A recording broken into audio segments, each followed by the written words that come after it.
सुप्रभात बच्चों, आज हम लोग पढ़ेंगे अर्थ के आधार पर वाक्य भेद। और इससे पहले हम जानेंगे कि वाक्य का परिभाषा क्या है। तो मनुष्य जो व्यवस्थित रूप से शब्दों के सब मनुष्य अपने विचारों को प्रकट करता है या आदान प्रदान करता है, जिसका रूप व्यवस्थित माने शब्दों का सार्थक व्यवस्थित रूप को हम वाक्य कहते हैं। इसमें सामान्यतः कर्ता, कर्म और क्रिया होते हैं।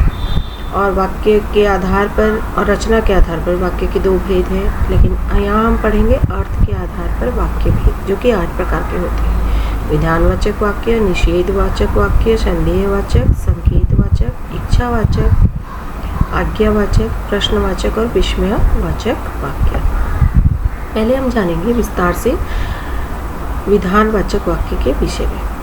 तो जब वाक्य में क्रिया का उपयोग सामान्य रूप से किया जाता है तो उसे विधानवाचक वाक्य कहते हैं। जैसे सुमन पढ़ना चाहती है, युवराज गाँव में रहता है, तो यहाँ पर एक ही कर्ता है और एक ही क्रिया है, तो सीखेंगे विधानवाचक वाक्य। दूसरा है निषेध। निषेध का अर्थ है बच्चों मना करना। जहाँ पर हम किसी काम को मना करते हैं तो वहाँ पर होता है निषेधवाचक वाक्य। जैसे योगेश गाँव नहीं जाएगा, तो यहाँ पर वाक्य में नहीं, मत, ना आदि जैसे शब्दांश का प्रयोग, शब्दों का प्रयोग होता है। तीसरा है संदेह। संदेह मतलब इंग्लिश में हम बोलेंगे डाउट। हाँ, तो जब वाक्य में जो क्रिया हो रहा है या नहीं हो रहा है उसमें अगर डाउट होता है, डाउट वाली स्थिति बनी रहती है, संदेह वाली स्थिति बनी रहती है, तो हम उसे कहते हैं संदेहवाचक वाक्य।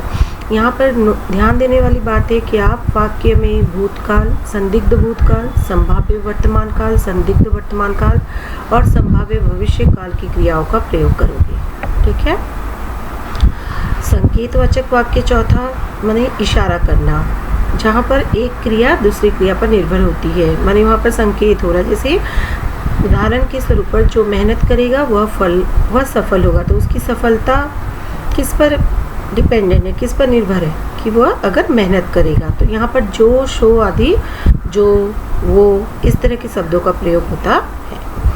चौथा है इच्छावाचक वाक्य। जब वाक्य में पहले कहने वाले की इच्छा या कामना का बोध होता है तो उसे कहते हैं इच्छा। जैसे ईश्वर तुम्हारा भला करे, तो यहाँ पर आप नोट दोगे, ध्यान दोगे कि इच्छा और कामना जो है कोई दूसरा हमारे लिए कर रहा है या हम दूसरों के लिए कर रहे हैं। तो जरूरी नहीं कि इच्छा अच्छी ही हो, बुरी भी हो सकती है, दुख वाली इच्छा भी हो सकती है।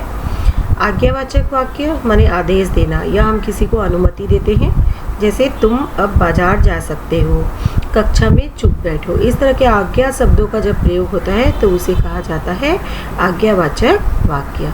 सातवां है प्रश्नवाचक, माने जहाँ पर तुम किसी से प्रश्न करते हो तो उसे प्रश्नवाचक वाक्य कहते हैं। जैसे तुम कहाँ निवास करते हो, या और भी बहुत सारे उदाहरण हैं। आपका नाम क्या है, क्या, कहाँ, कौन, कब, कैसा। इस तरह प्रश्नों वाले शब्दों का जब प्रयोग होता है और वाक्य में प्रश्न चिन्ह होता है तो हम उसे कहते हैं प्रश्नवाचक वाक्य।